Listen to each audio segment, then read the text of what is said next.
El Señor les bendiga, amados hermanos. Que la paz de nuestro Señor Jesucristo y la presencia del Espíritu Santo esté con todos ustedes. Esta semana estudiamos 2 parashot juntas. Esto se hace cuando no existe un mes de Adar más. Siempre en el calendario judío existe un mes de Adar más cada 4 o 3 años para poder hacer que Pesaj las lecturas de Pesaj puedan hacerse en el libro de Levítico. Y entonces estas parashat hacen que se lean juntas. Estas parashat son Vayekel y Pekudei. Vayekel es congregó y Pekudei es cuentas. Y leemos Éxodo 35:1 al 40:38. Esas lecturas, de Éxodo 35 a Éxodo 40, comprenden los últimos capítulos del libro de Éxodo, y con ellas dos terminamos el estudio de ese maravilloso libro de Shemot, Nombres o Éxodo, que tanto ha enseñado en nuestra vida. Y en este libro existe una porción singular en Éxodo 12, y me voy a tomar un momento al final de este resumen para que meditemos un poco en ella, que es la Pascua o Pesach. Refiriéndonos en este momento a las parashot que estudiaremos, encontramos la primera porción Vayekel en Éxodo 35:1, y en ella Moisés congrega al pueblo para enseñarles Torah, la misma que acaba de recibir en el monte Sinaí por parte de Dios. La palabra Vayekel tiene su raíz en Kaal, que es congregación, es decir, que dice Dios a Moisés: congrégame, para hacerles saber lo que Dios había manifestado a Moisés en el monte Sinaí, y que era un mandamiento y una ordenanza para todo el pueblo de Israel. La primera enseñanza que comparte el pueblo con el pueblo Moisés es acerca del Shabbat, el día ordenado por Dios, que debe ser de completo descanso para Yahvé. Vamos a examinar esa porción en Éxodo 35:1. Vaya conmigo a Éxodo 35:1, y dice así: Moisés reunió a toda la congregación de los hijos de Israel y les dijo a ellos: estas son las cosas que Yahvé ha ordenado hacer. En 6 días se trabajará, pero el séptimo día será un día kadosh o santo para ustedes, un Shabbat de completo descanso en honor a Yahvé. Cualquiera que haga algún tipo de trabajo en él será puesto a muerte. No encenderán un fuego en ninguna de sus casas en Shabbat. Esta es la primera parte que, como ven, le da una gran importancia al Shabbat. Es de hacer notar este día para Dios, porque este día Él se complace en estar junto a nosotros, llevándonos en medio de sus mandamientos, estudiando su Santa Torah y bendiciendo nuestras vidas de esa forma. Y luego empieza el Señor a hablar de las contribuciones para el Mishkan, de acuerdo al modelo que le fue mostrado a Moisés en el monte Sinaí.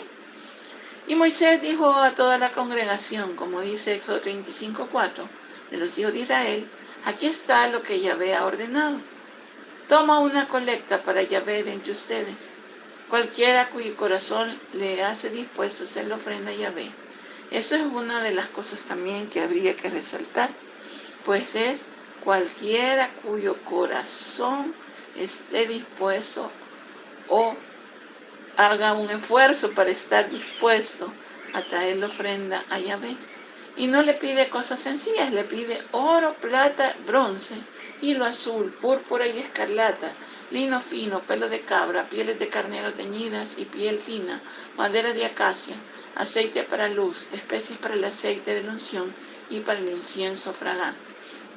Así que aquí Dios enumera a través de la boca de Moisés la ofrenda que ellos tenían que traer con corazón dispuesto, con corazón alegre delante del Señor, para ofrecérsela y para dársela con todo su alma y con todo su ser, con todo su espíritu al Señor. A veces como que nos aferramos a las cosas materiales, pero el Señor, si nosotros somos fieles aún en medio de la aflicción y de la escasez, Dios es grande para que Él nunca deje de proveer. Así que aquí vemos cómo Dios espera que sea la ofrenda y cómo son pedidas estas. Y si nos acordamos, más adelante dice que Moisés le dijo al pueblo que ya no trajeran más, porque era suficiente, que el Señor nos pueda bendecir de tal forma que nuestro corazón siempre esté dispuesto para honrarlo con nuestras cosas materiales, con nuestras posesiones materiales, y el Señor diga algún día, ya no traigan más, porque es suficiente. Que el Señor nos pueda hacer esos dadores que Él espera que seamos.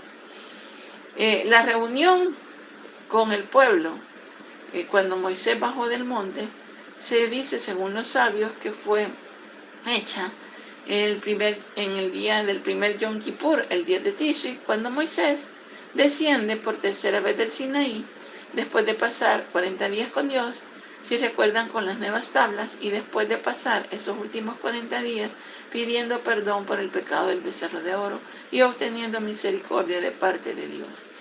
Por poco esas instrucciones no se dan, pero gracias al Señor que Él es perdonador y misericordioso, y atendió la voz de Moisés, que clamaba desde lo más profundo de su corazón para que Israel fuera perdonado y restaurado.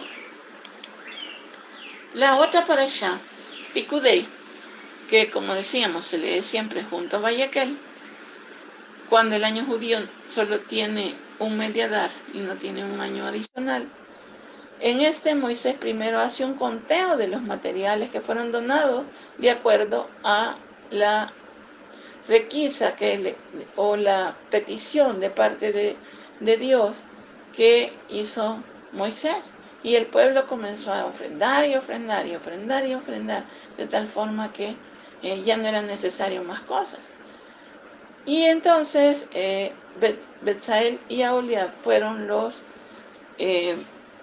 escogidos por Dios para hacer las vestiduras sagradas del sumo sacerdote y todo el mobiliario y las cortinas y todo lo que vimos que fueron especificados en el capítulo 25, 26, 27 y 28 de este mismo libro de Éxodo. Y todo se hizo de acuerdo a lo que Dios había ordenado. Cuando hacemos las cosas como Dios ha ordenado, Dios se manifiesta grandemente. Y empieza esta parashá Pekudei con las siguientes palabras. Esa es la suma de las cosas del Mishkan, el tabernáculo del testimonio, según fueron enumeradas, conforme al mandato de Moisés, para el servicio de los levitas, bajo la dirección de Itamar, hijo del sacerdote Aarón. Todos los componentes del Mishkan fueron traídos a Moisés, quien luego lo erigió y lo ungió. Y esa parashá termina con eso, con la erección del tabernáculo y la gloria que lo llena. Y eso es lo que les mencionaba antes. Si como todo se hizo conforme a lo que Dios dijo, entonces Dios manifestó su gloria en ese lugar. La construcción del Mishkan entonces comenzó con Betsalel y Aholiab, que eran los que dirigían el trabajo. Es de hacer notar que Betsalel es un tipo del Mesías, un hombre llamado por nombre, dice, de la tribu de Judá, quien era lleno del Espíritu de Dios. Y miren qué casualidad, qué cosas como las que hace el Señor. El nombre de este hombre significa en la sombra de Dios. Por supuesto dije casualidad en forma de broma, porque para Dios no existen casualidades. Desde su nombre, en la sombra de Dios, este Señor fue escogido desde el vientre para ser el lugar donde Dios iba a ser adorado.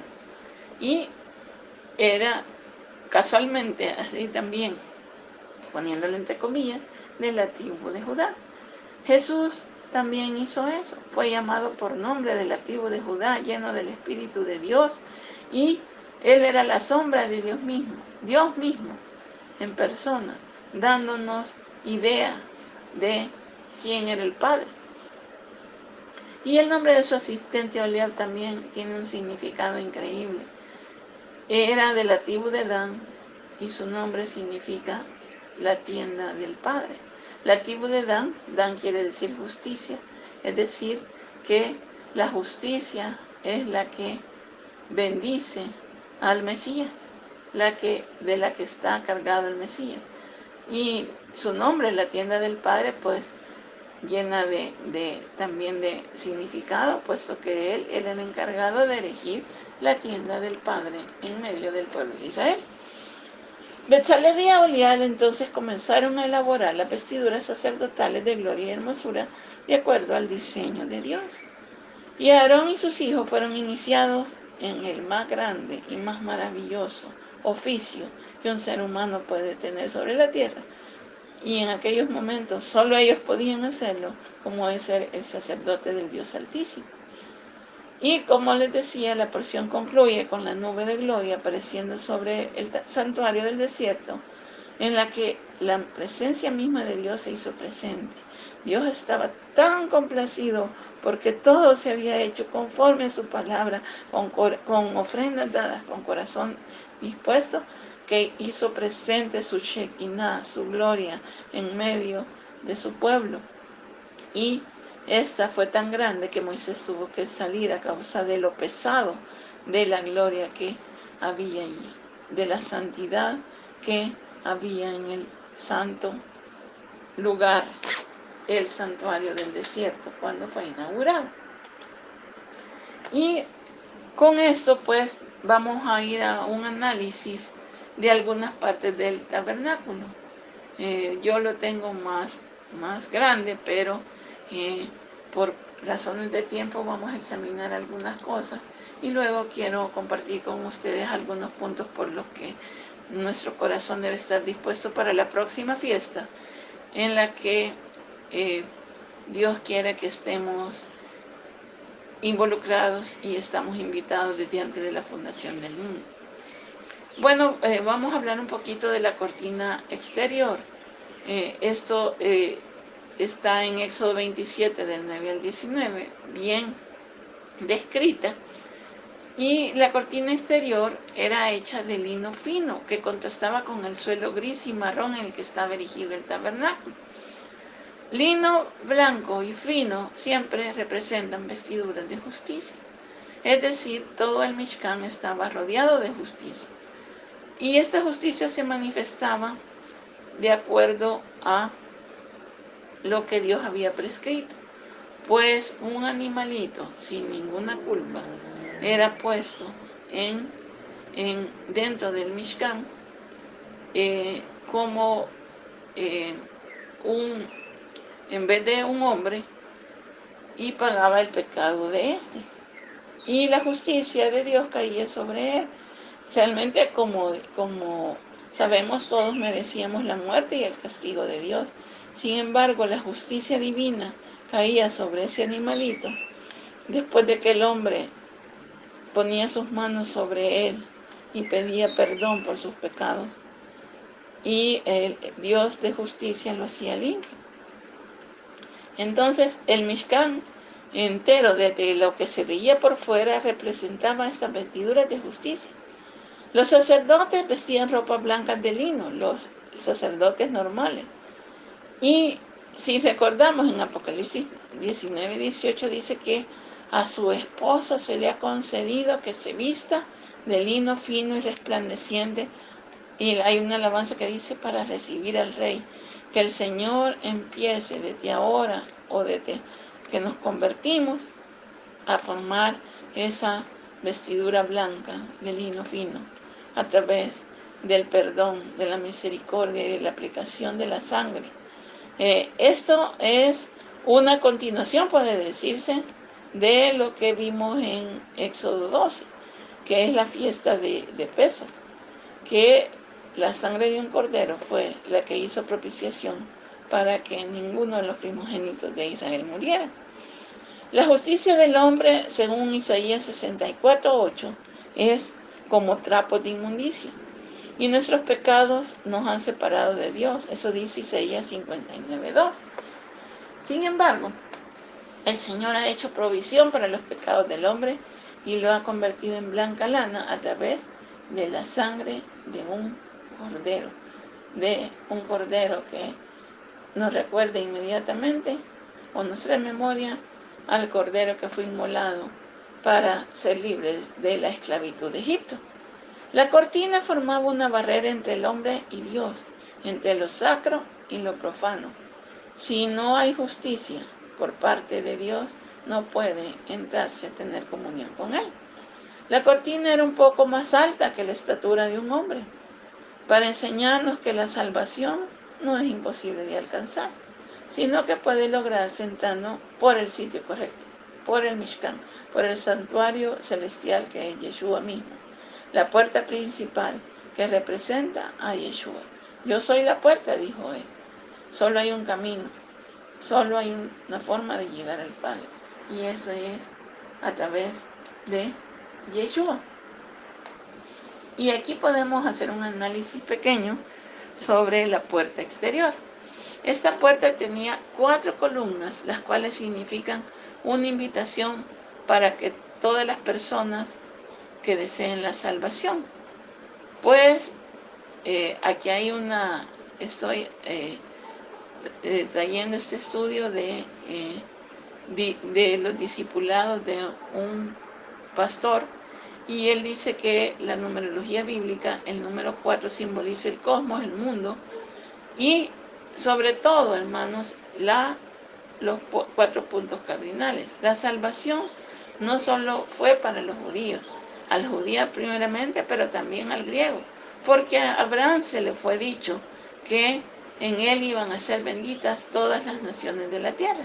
Y la simiente de Abraham es la simiente de la mujer que aplastaría la cabeza de la serpiente, es salvación para todo el mundo. Esta puerta es figura de Cristo como nuestro Salvador. Cristo es la puerta. Yo soy la puerta, dijo en Juan 10:7-9. Y como decía, el único camino. Jesús es el único camino. Yo soy la única forma de llegar al Padre. Yo soy el camino, la verdad y la vida. Nadie viene al Padre sino por mí. Juan 14:6. Y aquí encontramos en la puerta 4 colores, los cuales también formaban parte de la vestimenta del sumo sacerdote. Y esos colores son el azul, el púrpura, el carmesí y el blanco. Y nos habla de Jesús, el Hijo de Dios, el azul, el que proviene del cielo. Y esta es una de las cosas que más debemos de tomar en cuenta, porque proviene del cielo, porque es Dios mismo. Nadie podía salvarnos, solo Dios podía hacerlo, y por eso tomó forma de siervo, como dice Pablo, y vino a sufrir a este mundo por nosotros. Jesús, el Rey, aunque Él vino como siervo, fue llevado de regreso como Rey, porque es Dios mismo y está sentado a la derecha del Padre. Y la sangre, tipificada en el color rojo, pues es la que nos limpia de todo pecado, y la que nos recuerda la sangre, también la fiesta de Pesaj. Y Jesús, el hombre perfecto, nos dice de lo blanco, en Él no hubo mancha, en Él no hubo pecado. Él era perfecto, el cordero perfecto que fue llevado al matadero. Y aquí voy a entrar un poco en cómo debemos prepararnos para Pesaj. En esos versículos que voy a tomar, quiero compartir al final cómo debemos prepararnos. Y vamos a empezar definiendo para los que no saben o para que nuestro corazón recuerde qué es Pesaj. Pesaj significa literalmente saltar o salto en hebreo, pasar por alto. El Señor hizo juicio a los primogénitos en Egipto y se saltó los hogares hebreos marcados con la sangre del cordero. Es de hacer notar que no fue el ángel de la muerte. Si leemos bien la escritura, dice que el Señor pasó y hizo juicio con los primogénitos de Egipto. Pero los que tenían la sangre del cordero, que como les decía allá en el Mishkan, estaba bien representado a través del altar de bronce y del sacrificio, pues la sangre hizo que pasara por alto sobre los hijos de los israelitas. Israel entonces de ahí salta de la esclavitud a la libertad y salta de Egipto a la tierra prometida. Es cierto que le llevó un tiempo, pero al final Dios cumplió su promesa y Egipto es dejado y después de 40 años ellos llegan a la tierra de Israel, a lo que hoy conocemos como la tierra de Israel, y la promesa de Dios es llevada a cabo completamente y se hace una realidad. ¿Qué también es Pesaj? Pesaj es un moed de Dios, es decir, es una fecha, un tiempo determinado. Por eso es que debe celebrarse en la fecha que Dios lo ha estipulado. Y ha sido establecida por el Eterno para encontrarse con su pueblo, para recordarles de dónde salieron y de que la sangre de un animalito hizo que salieran. Y es por eso que el primer mandamiento dice: yo soy el Eterno tu Dios, que te sacó de la tierra de Egipto, de la casa donde eras esclavo. La palabra Moed también es traducida como fiesta, de manera que Pesaj es una fiesta del Eterno y es una fiesta que está instituida perpetuamente, nunca acaba. Y ya vamos a ver dónde está eso. ¿Qué también es Pesaj? Pesaj es la celebración de la libertad de la esclavitud. Israel estaba preso en Egipto, pero a través de este ritual, entonces Israel es liberado. El faraón al fin ablanda su corazón para que Israel pueda salir, aunque después lo persigue, como nosotros sabemos, pero también eso Dios lo permitió para hacerle justicia. Y desde entonces le dice a Moisés que eso será un ritual o un memorial en que se celebrará como Dios actuó con bondad y fueron libres de la esclavitud de Egipto. Pesaj, el principal símbolo de Pesaj es Yeshua HaMashiach, porque es un cordero. Y Juan, cuando vio a Jesús, dijo: este es el Cordero de Dios que quita el pecado del mundo. Y como nosotros sabemos, la primera venida Dios anuncia y liberta a los gentiles, y en la segunda venida Él se manifestará como el Salvador de todo Israel, y todo Israel será salvo. Pesaj es la celebración de la libertad de la esclavitud, es una fiesta bien gozosa, porque celebramos que antes éramos esclavos bajo el dominio de un hombre malvado que nos trataba con cierta desdén, ¿no es cierto?, con todo desdén, y que éramos mutilados prácticamente y masacrados por ese rey faraón que representa al diablo. Pero un día la sangre de un cordero nos libertó y cambiamos de amo. Y ahora ya no somos tratados sin misericordia. La misericordia y la gracia se manifestó cuando fuimos liberados por la sangre del cordero, por Yeshua. Pesaj es un ritual o un memorial, pero también es un anuncio de que nosotros somos su pueblo, somos sus hijos. Porque cuando el Eterno mandó a Moisés delante del faraón, le dijo que le comunicara a que le dijera: déjale salir a mi pueblo. Israel es mi hijo, mi primogénito. Es decir, que Pesaj nos da una identidad de hijos de Dios. ¿Quiénes entonces deben celebrar Pesaj? Si podríamos decir, esa era una celebración para los judíos que ocurrió hace tiempo, y para nosotros eso no tiene ninguna importancia porque fuimos liberadas por la sangre del Cordero. Podemos hacer una remembranza, pero ya Pesaj ya no. Veamos Lucas 22:19. Vayan conmigo a esa lectura. Lucas 22:19 dice así.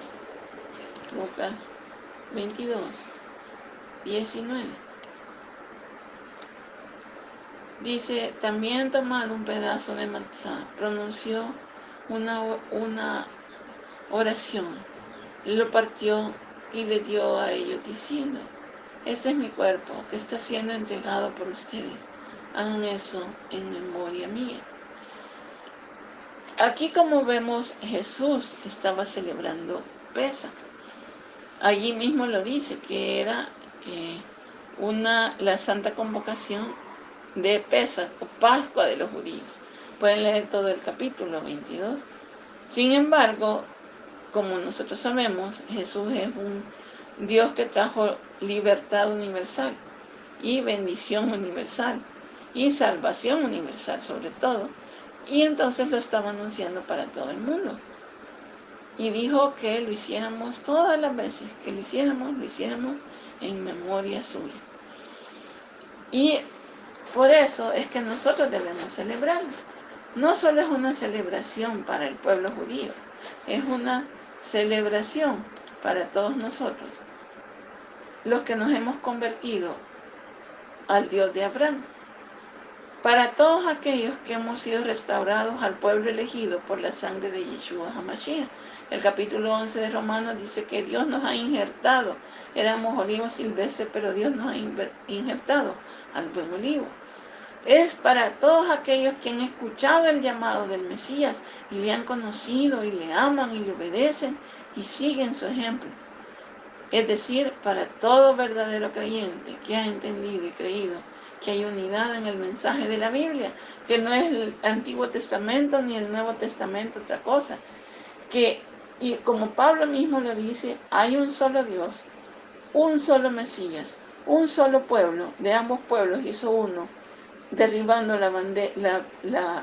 el muro que había de separación, la pared de separación, y un pacto, el pacto de Dios de bendición y de salvación a través de la sangre de un cordero. El pan sin levadura es, además del cordero, el símbolo más grande que hay allí.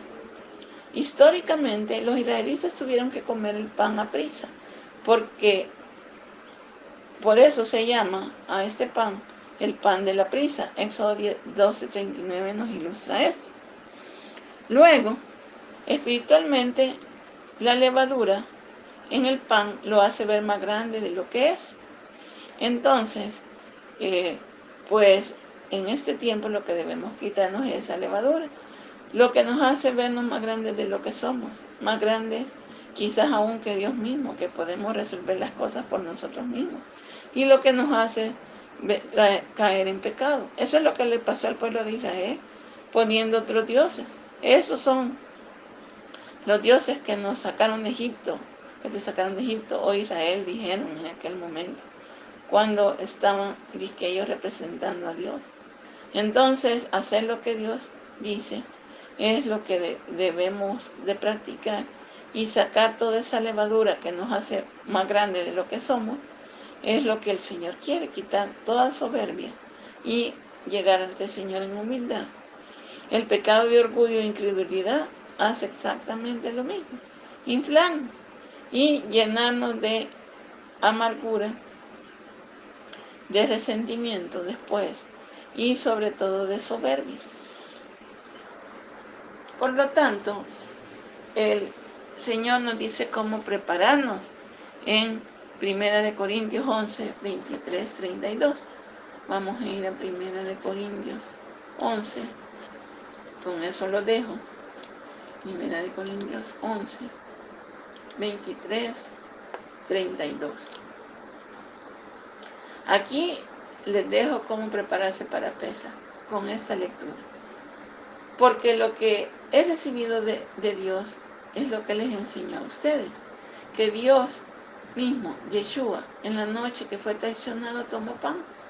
Después de que había pronunciado la oración y la bendición, lo partió y dijo: este es mi cuerpo, que es para ustedes. Hagan eso como un memorial hacia mí. Asimismo tomó también la copa después de haber cenado y dijo: esta copa es el nuevo pacto, efectuado por mi sangre. Hagan todas las veces que la beban, como un memorial hacia mí. Por lo tanto, todas las veces que coman este pan y beban esta copa, proclaman la muerte del Señor hasta que Él venga. De modo que cualquiera que coma el pan del Señor o beba la copa del Señor en una forma indigna, será culpable del pecar contra el cuerpo y la sangre de Dios. Aquí viene la clave: que la persona se examine a sí misma y después puede comer el pan y beber la copa. Porque la persona que come y bebe sin reconocer el cuerpo, que es el cuerpo que trae bendición y que trae salvación, come y bebe juicio para sí mismo. Por eso hay muchos débiles y enfermos entre ustedes, y algunos ya han muerto. Si nos examináramos a nosotros mismos, no caeríamos bajo juicio. Pero cuando somos juzgados por el Señor, estamos siendo disciplinados para no ser condenados por el mundo. Vamos a ir a esta lectura anterior, aquí en Levítico 2:11, que habla de por qué las ofrendas no debían llevar pan con levadura. Dice así: no les darás ningún sacrificio que traigas a Yahvé, porque no causarás ninguna levadura o miel que suba en humo como ofrenda hecha por fuego para Yahvé. Entonces, como vemos, el sacrificio es mencionado allí, el sacrificio de Yeshua. Se recuerda el sacrificio de Dios, de Yeshua, y entonces, cuando lo recordamos, vemos que es un sacrificio santo. Y el sacrificio santo prescrito por Dios no debía llevar ni levadura ni miel. La levadura es símbolo de todo aquello que nosotros ponemos antes que Dios, de todo aquello que nos creemos, de creernos más de lo que somos, como decía al principio. Y la miel también. La miel hace ver que todo es dulce, y quizás hasta el pecado nos hace dulce, pero nosotros vemos que debemos de llenarnos de amargura. Por eso hay hierbas amargas en el orden de la Pascua, porque nos recuerdan que nuestra vida era amarga sin Él. Y nos debemos de llegar no quizás de amargura, sino de tristeza, porque hemos ofendido a un Dios tan bueno. Y entonces viene la miel, es tipo de cuando no nos hemos arrepentido y podemos seguir viviendo de una forma dulce, sin que Dios nos, en una relación que nosotros creemos bien con Dios, pero no la tenemos. Entonces este es un tiempo para reflexionar sobre esto. Vamos a 1 Corintios 5, del 6 al 8, para finalizar. 1 Corintios 5, del 6 al 8. Y dice así: la jactancia de ustedes no es buena. ¿No han oído el dicho? Solo se necesita un poco de levadura para leudar toda la masa. Despójense del viejo hombre para que puedan ser una masa nueva, porque en realidad ustedes están sin levadura, por lo que nuestro cordero de Pesaj ya fue sacrificado. Vamos a celebrar la Pascua no con la levadura sobrante, con la levadura de maldad y perversidad, sino con el pan sin levadura de pureza y verdad. Así que, hermanos, los invito a que ya saquemos la levadura de nuestras casas. La levadura de nuestra casa, que es nosotros, su templo, la casa del Señor. Esta levadura los israelitas la sacan de sus casas físicas, literalmente, y la queman. Y lo hacen y lo limpian con un plumero, con algo suave. Eso me encantó cuando estaba estudiando esto. ¿Y saben por qué? Porque uno reflexiona y siente la suavidad del Espíritu que está perdonando todos sus pecados. Es tiempo de arrepentimiento, es cierto, y es la primera parte. Y estamos en tiempo de arrepentimiento, pero después viene el tiempo de gozo, cuando somos limpios por la sangre de un cordero. Y lo recordamos porque la sangre nos limpia de todo pecado y podemos celebrar Pesaj o Pascua con todo nuestro corazón, con toda nuestra alma, dando alabanzas a Dios y despojándonos de nuestra soberbia y de nuestra altanería, dándole todo a Dios y reconociendo que separados de Él nada podemos hacer. Que esta sea una Pascua o un Pesaj lindo en el cual la presencia de Dios sea manifestada grandemente. Que el Señor bendiga a cada uno de ustedes. Amén.